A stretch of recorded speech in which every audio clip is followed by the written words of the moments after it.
All right, shalom everyone, and peace for those who love peace, and no peace for the wicked, the Lord said. As you know, we are at war with wickedness, and wickedness having many faces. And you notice that wicked people, the most wicked people, is the one who try to appear and look like they are religious. You know, our Lord, the Messiah, he spoke about something very unique. This is why we as a Christian, we are different. Like when you fast, you don't tell others I'm fasting. What do you know? When you're praying, you don't tell them I'm praying. You don't go and pray in the corner of a street. So you notice that our Lord, He wanted us to be staying away from hypocrisy. So the one who want to pray to me, you go to your closet. The one who want to fast, it's between you and me, between you and your Lord. It's not for the people to know. If you give a charity, you give it with, the other hand should not know. You don't tell everybody. If you, uh, you know, if you do anything you consider it good, it is something you do not to show. It is something you do because you should do. You believe it is the right thing to do. But Islam is the opposite. And today we have this potato. You remember him? I went to his channel before, and you remember what he did? The video is there. The second he saw my name, he blocked me. You remember? He told his admin, block him, block him. We don't have time for them. This is the name of his video. And for sure, we have to give him credit. So he cannot complain to YouTube, says, oh, he's using my video. So we have the right to criticize and to use your video, my friend. For sure, we'll not play it all. We'll play a little bit, so you don't cry like a baby. Sheikh Othman, he went to YouTube. He says, CP, copyright. He flagged me, but we made a joke of him because he did that. Until now, the image, the copy of his copyright flag is there. And we put the video there. I mean, that's even hilarious. This is how coward Abduls are. So listen, Muslim Lantern. First of all, this is a video from 3 years ago, he said.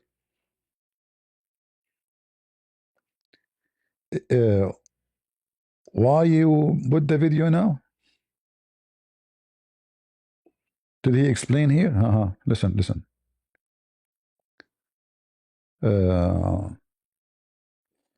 Brothers, sisters, don't forget to like and comment. I cannot make a comment. I made a comment.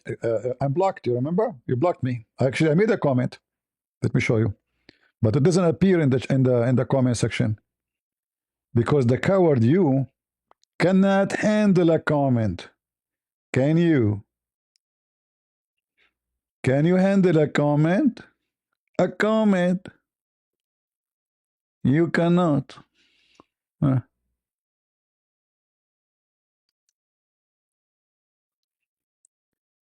Is that my comment? Yes, it is my comment. Where is my comment now? I took a screenshot for it so people will see, because it's not going to appear.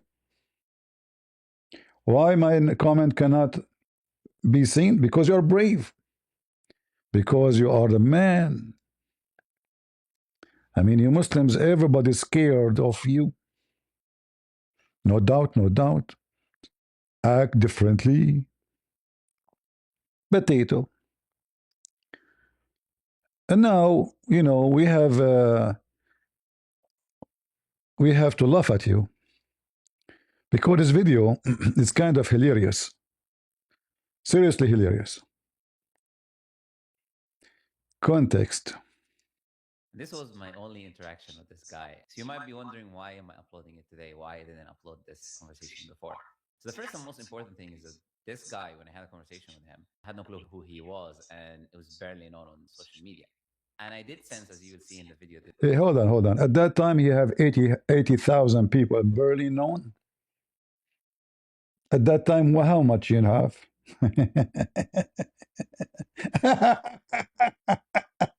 Barely known. What do you mean? So what if it's a barely known? Why you hide the video? And how you can hide it if it was live? I mean, are you stupid? So, guys, brothers, sisters, do you know why I published this video now? Why? Why? At that time, he was not. He's barely known. He's barely. Is that from Berlin? This guy is just coming for popularity, fame, to give himself. Ah, he is coming for popularity and fame. Ah, you see, you think about it this way because it's how you think about things. Look like all your work is for. By the way, is it true that you charge $5 for a minute if somebody call you from the Muslims? You are talking about popularity and fame and money, money, money, money. Call me, baby. $5 a minute. Is that? Did your prices change with the inflation, or it's the same? Shout outs, people can actually know who this guy is. So I made sure not to give him what he was looking for, which is not uploading the video. Uh-huh. I did not upload the video because I don't want people to know him. But looked like the plan did not work. Allah did not help you, brother. Allah did not help you. And now, did you what happened in this video? Let us go. I mean, all this blah, we do not need it. Let us go to the cheese. First, I have a question for you. Some people are saying you are anti-Islam, or you curse Islam, or you're negative towards Islam, or you've been insulting to other du'at and other brothers and things like that. So I'm giving you a chance to basically clarify these things, because these are all just now anonymous information coming. So I do not take anonymous information. So let's hear from the source. Yes. I appreciate that, man. First of all, I want to say thank you No for letting problem. me on. No problem. Number one.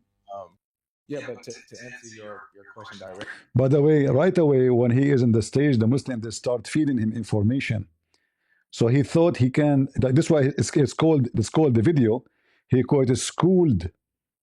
Absolutely schooled. I will school you, you potato. I will show everybody that you are a wicked liar and a fraud. From your tongue, I will drag you. Your words, not my words. Listen, is it true? Is it true, GodLogic, that you call people names, you insult people who do da'wah? Is that true you do that? Huh? I heard information that you are anti-Islam. Admit right now. First, I have a question for you. Some people are saying you are anti-Islam, or you curse Islam, or you're negative towards Islam, or you've been insulting to other du'at and other brothers and things like that. So I'm giving you a chance to basically clarify these things, because these are all just now anonymous information coming. So I do not take anonymous. It's anonymous. It is anonymous. I don't know what's coming. Zibril squeezed me 3 times and he said to me, read the anonymous information. Anonymous. Is it true?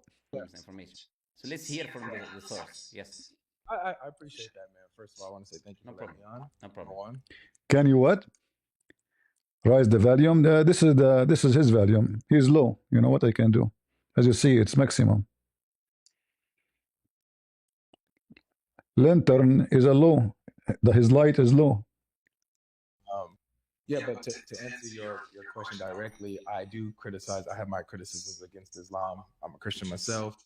I have interfaith dialogues all the time, and as you know, someone who does this, these things can get quite emotional when you pose positions that people disagree with, especially when they're super passionate. So if you want to see for yourself, or like you'll see in this conversation, if everybody's But cool, you said, you said something about like getting passionate. Is it? Look, I get passionate sometimes, no problem.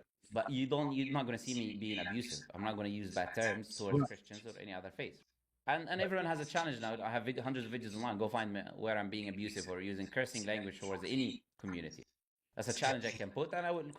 Yeah, Wadia. How many times you said that the Christians are kuffar? Is that an insult? How many times you said that the Christians are liars? Is that an insult? How many times you said the Christian corrupt their Bible? Is that an insult? How many times you said Paul is a liar? Is that an insult? How many times you read in your Quran and you tell the Muslim that Allah he cursed the Jews and make them pigs and monkeys? Is that an insult? And now you are saying you are a good guy who don't insult. But remember, you just said a person who is passionate about his religion, he respect other religion. That's what you just said. That means the one who wrote the Quran is a scumbag. Not like you are a good person. And just wait what I will show you, and I will show everybody. Continue to quote. So I'm talking about this specifically, using cursing language, demeaning language. Being passionate is not an excuse to do that. So you're saying you don't do that. No, yeah. The Muslim, they curse the Christian and the Jews 5 times a day. Open the chapter of Fatiha. Please Allah. Please Allah. Don't make us like the cursed Jews or the lost Christians 5 times a day. Not only that. This is your filthy prophet. You are schooling the guy about ethic. If I type the word la'ana, we can go to the Quran too. Hmm? Oh boy. Oh boy. All of this is cursing. All of this is cursing. Muhammad cursing people. Look how many hadith. Mm-hmm. Mm-hmm. The train keep going. Oh, oh, the trip cannot stop. Oh, we don't curse anyone. Oh, oh, and the one who curse is a liar, is a scammer, is a scumbag fire. La la la la la la la la la. We don't, we don't, we don't curse anyone. Why why you curse someone? We are passionate and we don't ever curse. You idiot. I mean, your book, every single line of it is about cursing. Do you see it? Your prophet, even he cursed women who take hair from her face.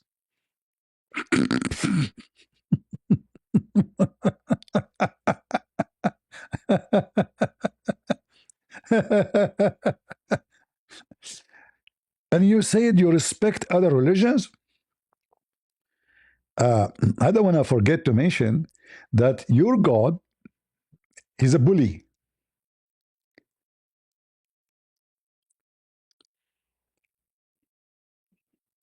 Read with me. The God of Muhammad, stupid website.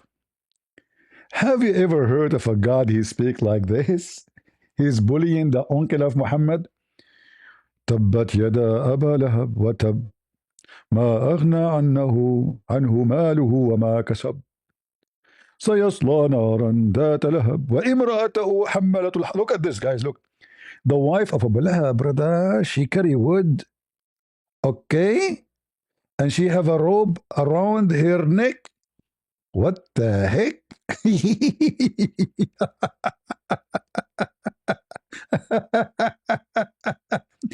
Have you ever heard of a God?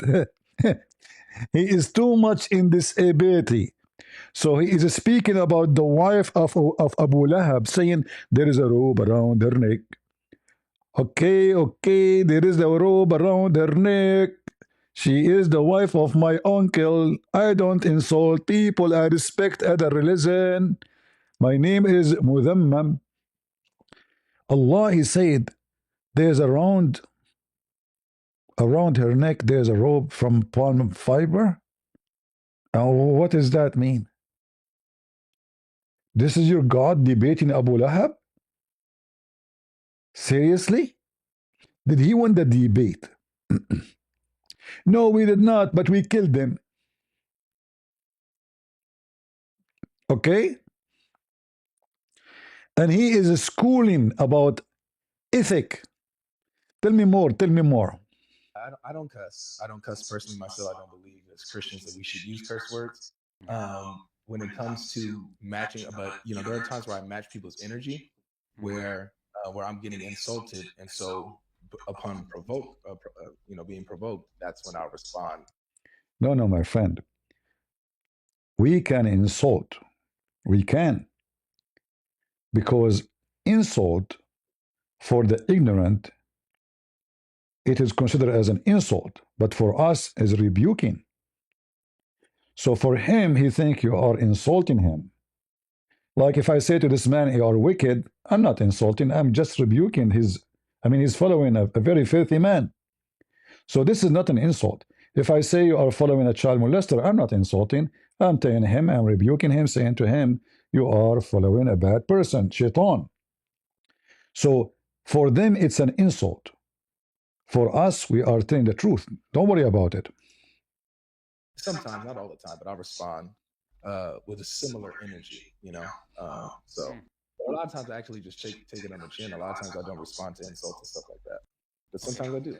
And I match. What about mocking other dua or things like that? Is that true? Mocking? What about mocking? Do you mock? I mean, you Muslim, you mock everybody. Your prophet, he mock everybody. His uncle, everybody. I mean, look at those wicked people. They call people pigs. They call them najas. Najas. You know what najas mean? Najas mean filthy. Nothing can clean you. Read with me. Do you mock other du'at? This guy, he think he's a policeman and investigating him.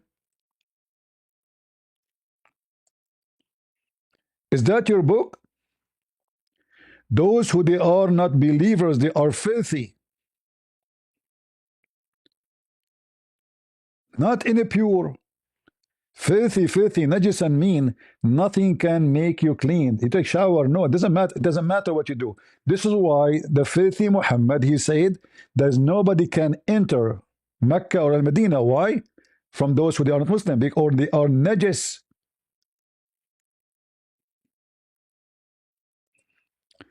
If you go to Google right now, search for Muslims only Mecca, you will find the wicked Islam making no-go zone, racist zone, because the Muslim, they believe that Muslims are race above all race, and the rest are animals. There's roads for Muslims, and it's in the green because Muslims are good people, and those who they are not Muslims, they are in red. Their blood is haram, al-halal, and they are going to go to hell. This is your religion. You are talking about mocking?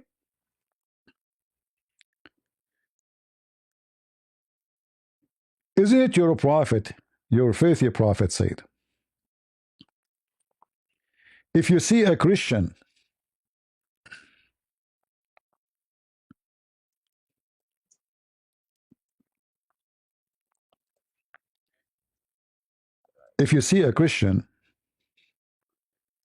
in the road, force him to the most narrow alley.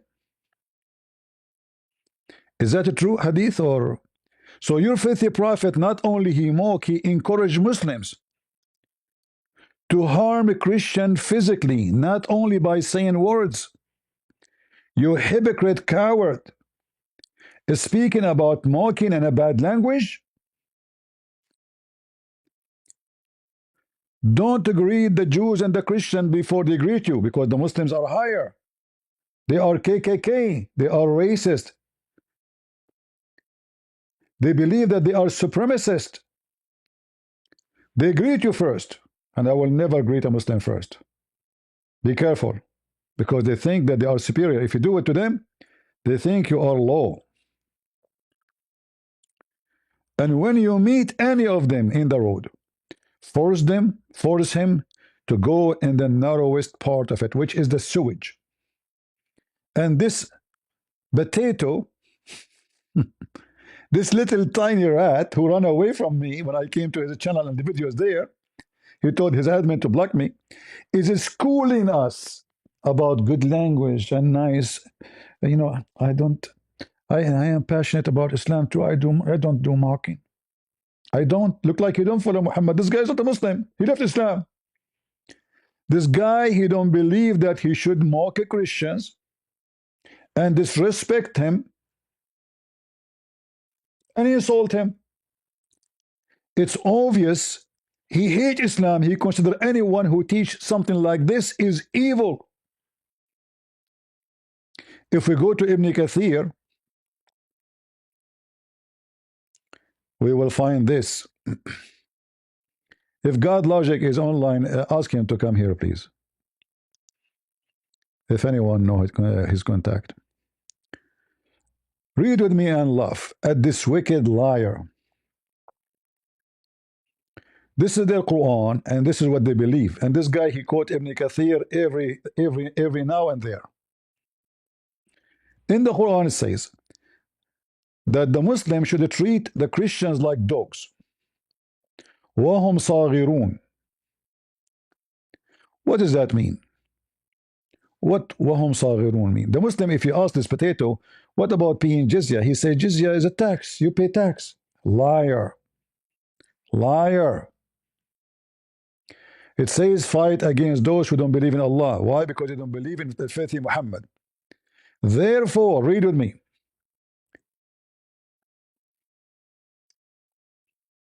I want to rest my voice from reading.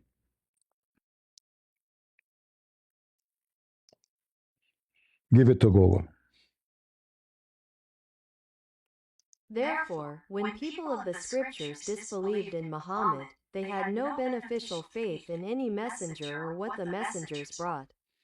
Rather, they followed their religions because this conformed with their ideas, lusts and the ways of their forefathers, not because they are Allah's law and religion. Had they been true believers in their religions, that faith would have directed them to believe in Muhammad. That's it.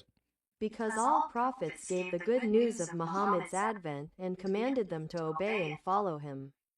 Yet when he was sent, they disbelieved in him, even though he is the mightiest of all messengers. Absolutely. Therefore, they do not follow the religion of earlier prophets because these religions came from Allah, but because these suit their desires and lusts. Therefore, their claimed faith in an earlier prophet will not benefit them because they That's it. disbelieved in the Master, the mightiest, The master, the the mightiest. last and most perfect of all prophets. That's it. Hence Allah's statement. Okay. So Muhammad, the master of all, right? The master of all is a child molester. But look here what it says.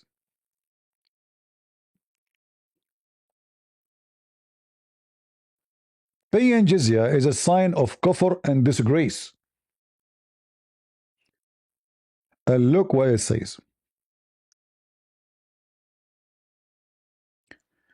They have to be disgraced, humiliated, belittled. Therefore, the Muslims are not allowed to honor the people of the Dhimma, which mean the Christian and the Jews, called Dhimma because they pay money to live, or elevate them above Muslims.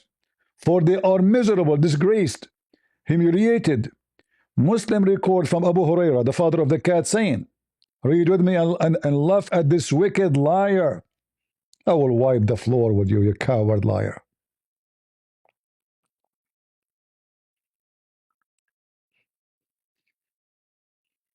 Let us see if I can highlight all actually. I don't know if that will work.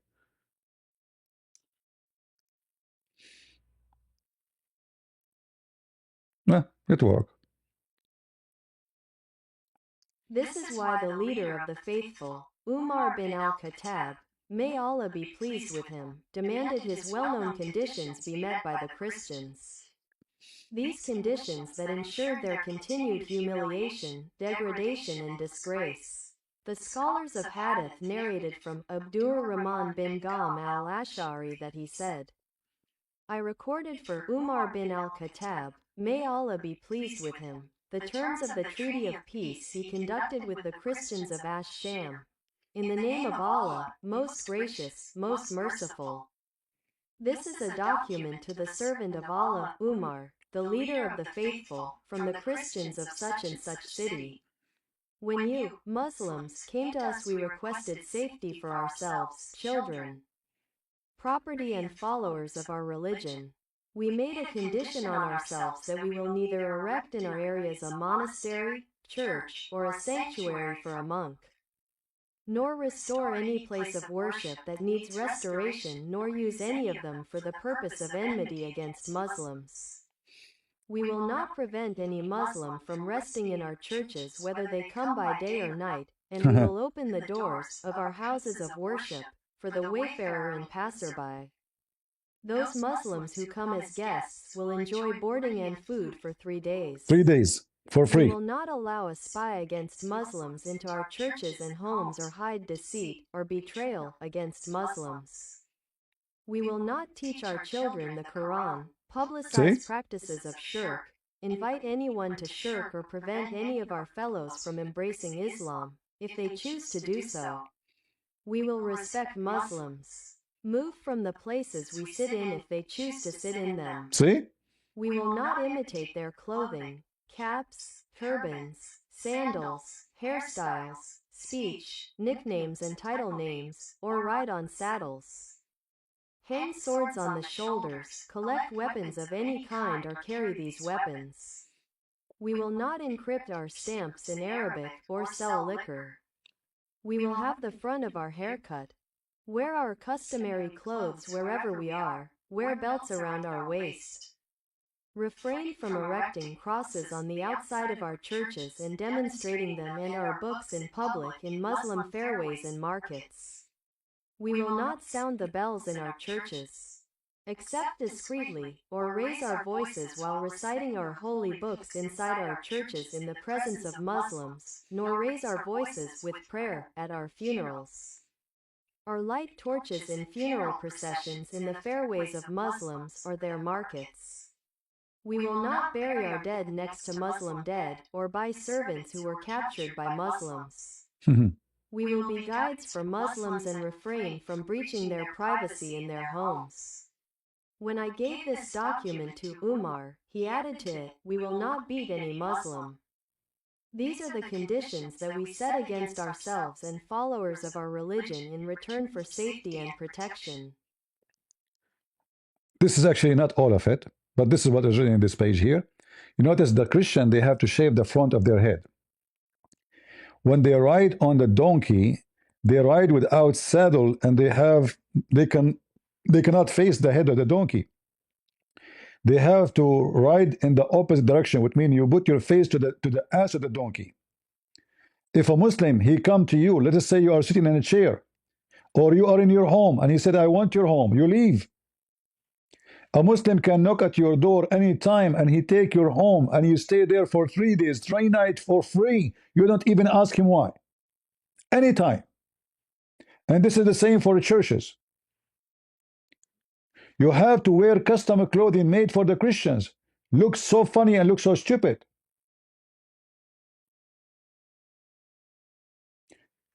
And there's more about this. If you want to wear a cross, it is very heavy. It's almost 9 kilos of iron if you want to wear a cross. And this wicked Muta boy is speaking about respect and mockery.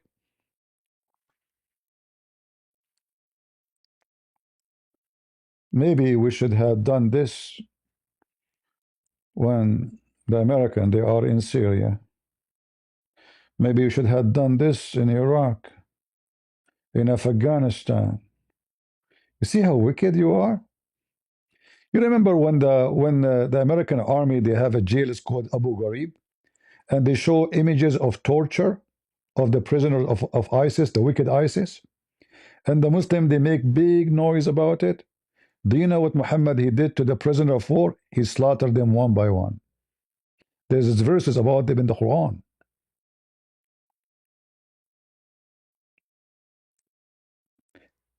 Do you know the torture of Muhammad by crucifying people and cutting their hands and feet and then putting nails in their eyes? And this guy, he's talking. Look, you know, if you hear him, you think this guy is following like a hippie god or something. You're like, it's not. It's not like he's a Muslim. A wicked Muslim is schooling GodLogic about, do you do mockery to people who die? I do mockery. You coward. Call me. Or let me call you. But you are a coward. You are a rat. You don't dare. Because you know what will happen to you if you speak to me. So you are taking advantage that this guy is so polite and so nice. And now, do you do mockery? If I am GodLogic, I will say, don't you do mockery of the Christian? Call them najis, call them filthy, call them kuffar, subdued. Huh? Go, go. What? Muslims, basically people who No, invite to Islam and I darkness. no, I match energy with energy. If the person that I'm Yeah, speaking to, you're being a my bit ambiguous there, by match energy. You are being ambiguous there. I match the energy. What if I show you, what if I tell you, go and bite the penis of your father? Is that a nice language of Islam? Is it true that your prophet, he said that? Is that true? I mean, look who is talking about much energy. You are young, but it sounds very stupid, like you lost your teeth. With your breath. First of all, I threatened you to debate him. Zakir Naik, we went to his channel, he blocked us all. We have the video. Get your breath. There is no way Muslim will turn his back on you. No, he turned his back always. Ask Malik. And look what they do. Nightclub. What are you talking about? Zakir Naik, you do not know. Don't. And by the way, don't talk about turn your back. You Muslims always bend over, and you have no idea who's behind you. Maybe Malik behind you. Christian Prince. This guy is following a very nice religion. And you are being ambiguous.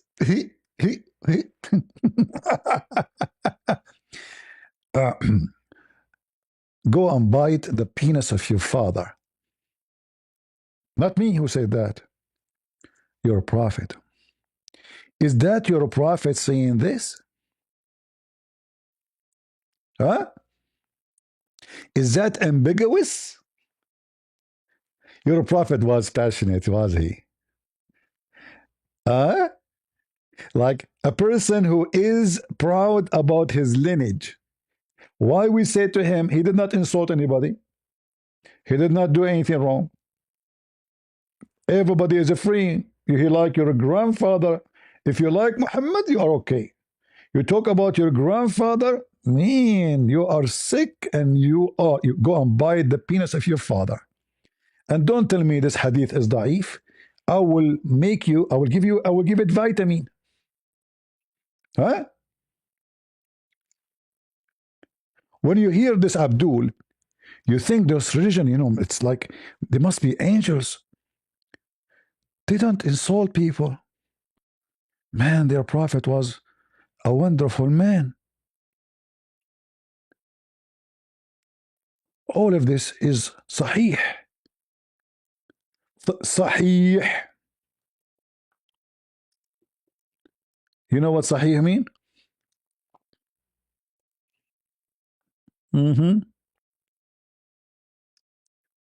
Sahih.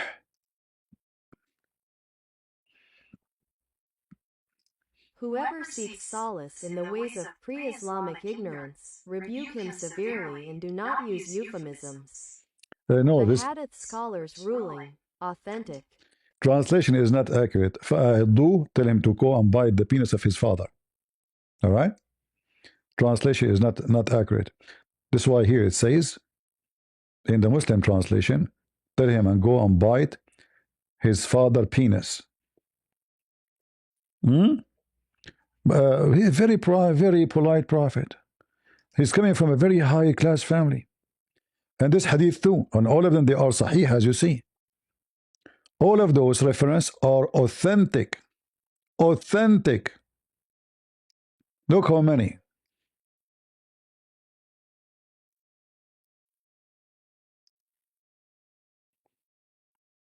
Summary of the Hadith scholars' judgment. Authentic narrator, Ubay ibn Ka'b. But we are really good people and we don't mock. And you, GodLogic, my friend, you are cooked. I'm going to school you. Do you mock people who do da'wah?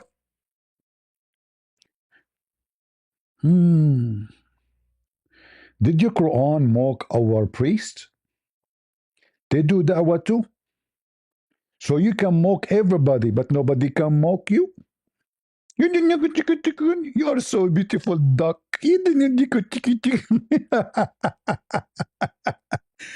Can I call you for $5, 3 minutes? Huh? Like, what do you do for 5 minutes? For $5 a minute? What exactly you tell the one that, especially the girls? Okay, so you're saying if someone is abusive, you'll be abusive back. Is that what you say? I will sometimes, yes. But shouldn't you be a better human being and not to give Shouldn't you be a better human being? negative energy towards negative energy? Do you see how filthy this coward? Let me show you. I have more in my back. Shouldn't you be a better human being, you filthy Muhammad? Read with me.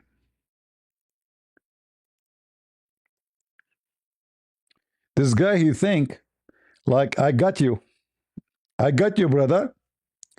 Is that your prophet not only being he's not a better human being.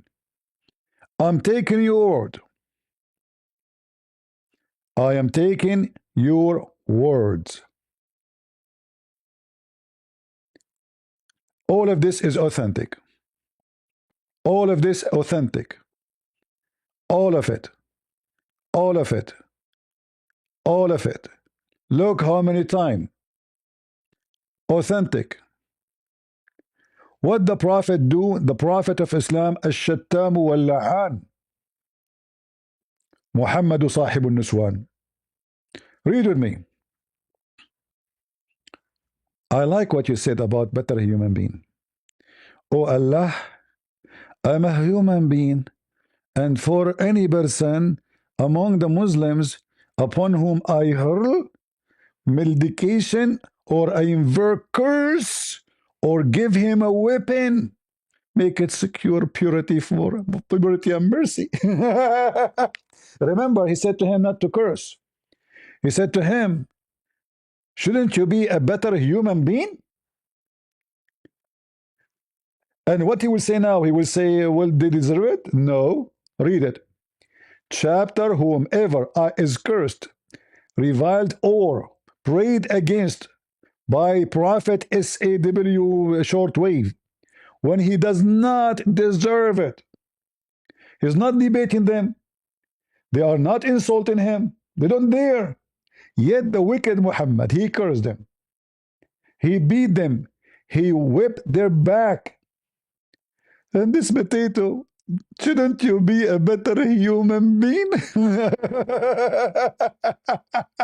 School him, school him. So you are saying to us that your prophet is a filthy scumbag. Thank you very much. Muslims, it's not me who said that. Your brother. He said it clearly. You should not return negative energy back. Can't you be a better human being? Listen, listen. Sometimes I don't respond to insults and stuff like that, but sometimes I do, and I match. What about mocking other dua or things like that? Is that true? Mocking? What? Muslims, basically, people who No. invite to Islam and dua. Nope. I match energy with energy. If the person that I'm speaking to, You're being ambiguous there, you know? He being ambiguous. So a Muslim, he said to me, liar. Can I say to him back, liar? No, you cannot. You cannot match the energy. And you're stupid. You post this video? I mean, this video is priceless to expose how liar, trashy you are. Match energy, you know? Okay, so you're saying if someone is abusive, you'll be abusive back. Is that what you say? So if somebody abusing you, you abuse back, huh? Huh? I will sometimes, yes. But shouldn't you be a better human being and not to give negative energy towards negative energy being towards... Right? So did you whip some Muslims? Did you beat them or curse them and they don't deserve it? Like Muhammad, the filthy Muhammad, the scumbag, shame on you. Towards you. Like, even if some people come and be abusive on this channel, I don't give them the same energy. Really? Are you sure? We have tons of your videos. We can check them and show everybody how many times you call people liars, names, all kind of words. You don't give them back the same energy. Look what you are doing now. You are being a hypocrite, schooling him about being a good human being as if you are a follower of a good human being. When the best man of you is the one who say to others, go and bite the penis of your father, and you have no problem with it. When the best of you, he called non-Muslim najis and filthy and kuffar and liars and hypocrite. When the best of you, he even beat Muslims who don't deserve it. He whipped their back and he steal their money. And you are talking about a guy talking to people, debating with them. They insult him, he insult them back. Shouldn't you be better a human being? By the way, didn't Jesus say to you, turn the other cheek? This is a false understanding. You see, Jesus is speaking to people who they are all from the same level, not to animals. If I turn my cheek for someone is a criminal, like Muhammad, he will cut my head. So I have no choice but to defend myself. Turning the cheek is something you do for someone he is civil, so he will feel ashamed of himself. Someone he have a brain, someone have a dignity, so you can rebuke him by showing him, you know what, I will make you feel more guilty about how bad you are. Okay, hit me. He will feel ashamed. He will not continue. But this cannot be done with a Muslim because you are following a wicked. You are proud of doing it. Your filthy prophet, he said,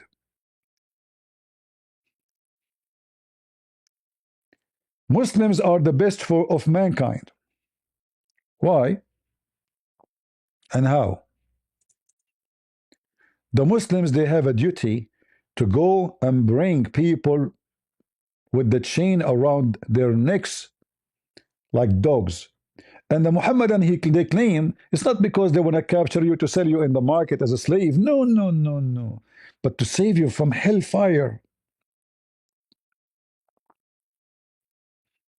And this coward is complaining about mocking. You are the best people of people ever raised for the benefit of mankind. When you hear this in the Quran, wow, Einstein must be a Muslim. I mean, those who come with the electricity, Newton, etc., all of those scientists who they are not Muslims, either Jews or Christians, they brought a great benefit for mankind. What is the greatest benefit the Muslim they brought to mankind? Oh, there is. They are professional slavery makers. They will capture you, your wife, your children. They put a chain around your neck and they will bring you like a dog to save you from hellfire. See, they are good people. And this is Bukhari. And this potato is schooling us about what? Now let us go to the second part. I don't want to waste my time with this potato, because the talk is long and it's useless. In this part here, this potato, he said this. Certain word you're looking for, I'm not going to give you what you're looking for. He refused to answer the question. All this long speech about manner, I will not allow you to ask me. No, no, no, no. And I will not load it in my channel. No, no, no, no. And you cannot load it in your channel. No, no, no, no. Brave. And I will not answer what you ask me. I give you what I think I will give you. I'll give you a general principle that applies to all cases and scenarios. And this shows you're not looking for the answer. You're trying to look for a specific terminology that you want me to specifically give you. See, I'm trying to escape the embarrassment. I know what are you trying to do. You are trying to make me admit of something we Muslims do as wicked people. I will not give you that. I will not. And it's surprising for me that this potato is posting this video and he's proud of it. And he claimed that he schooled him. I mean, seriously. Did you see the title? Schooling GodLogic. Hold on. What? You schooled him now? Man, he got a PhD from you now. You will not answer him, huh? I will not. Sorry. I'm schooling you now. I will not give you what you want. No. No. No. No. The child. Is that correct? I didn't use that terminology. I use my terminology. You can take it or leave it. I don't care. You Take it or leave it. Okay, I use my terminology. A Muslim now, he knew what. By the way, do your prophet know how to say this word terminology? And he knew what is it? What is that? Huh? He was asking him about sex with the children, and he said, uh, like in Islam, the prophet says, "La darara wa la dirar," which means you don't harm them physically and mentally. Mentally, the prophet he cared. Aisha, she was playing with toys even when she was 14. Did you check what happened to Aisha after that? How you know Aisha she was not assaulted mentally, not only physically? He will not answer the question. And Aisha she was not ready physically. It's obvious. Her mother she was feeding her cucumber, and I don't know what she was doing with it too. According to him, Aisha she was engaged to a man before Muhammad. Yes, brother. At the age of 4, Aisha she was horny. She was hot. She have 3 boobs, not 2. Normal girls they have 2, but Aisha she play with the sun, so she got one like a girl extra. Too much energy will kill you. Look what happened to Aisha.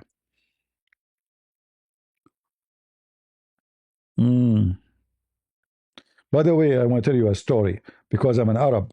At the age of 6, I start having wet dream. At the 6 months, not 6 years.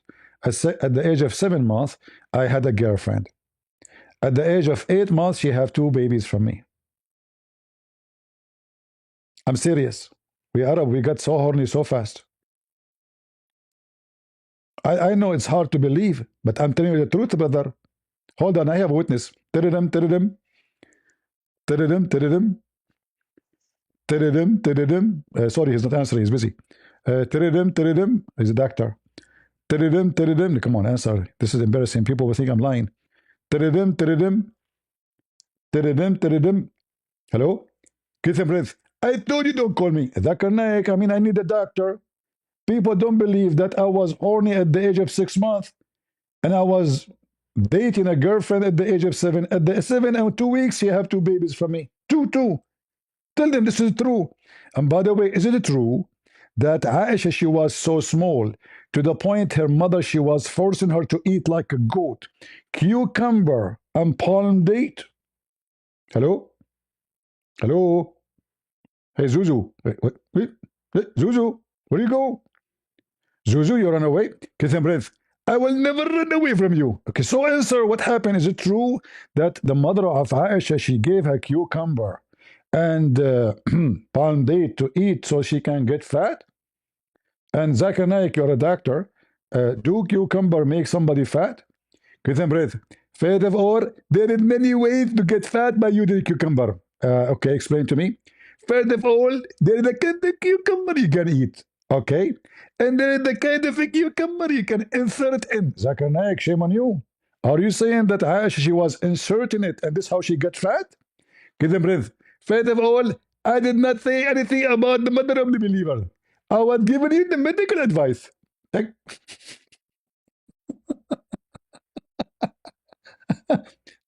And he was talking about the children. The Prophet said, as long as they cannot be hurt medically, physically, and mentally.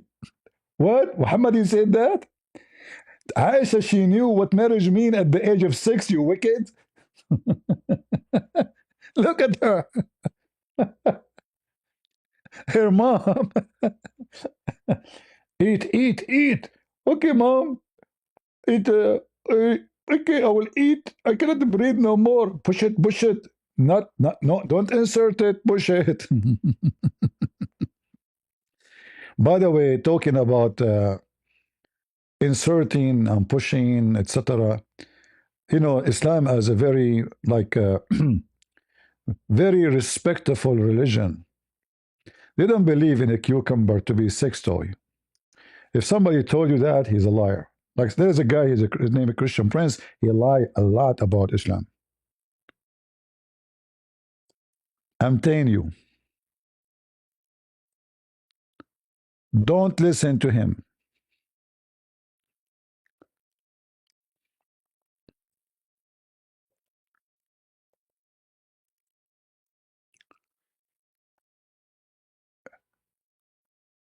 Oh boy. Oh boy. What we are going to talk about.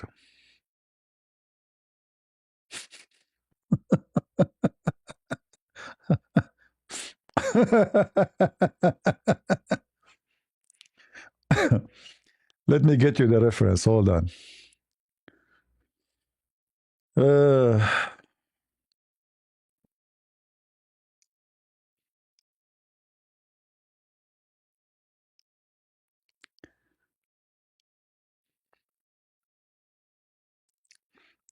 Read with me. Read their biggest scholar, Ibn al-Qayyim, a very wicked man.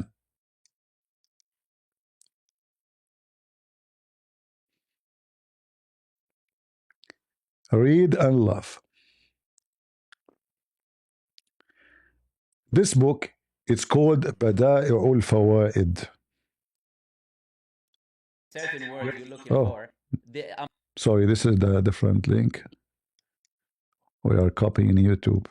Hold on.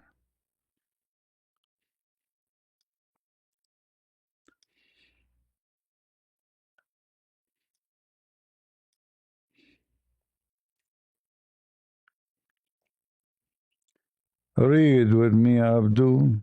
Abdul. Abdul.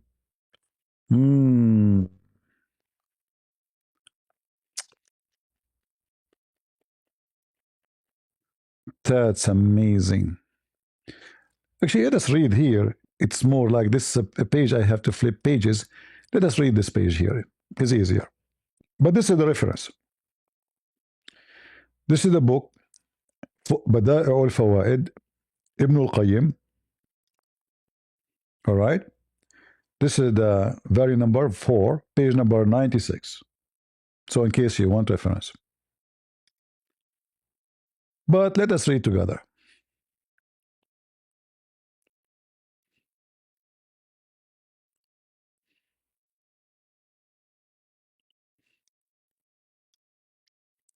By the way, he did not say, I agree with it, but this is what the Muslims do, and most of the Muslims agree with it.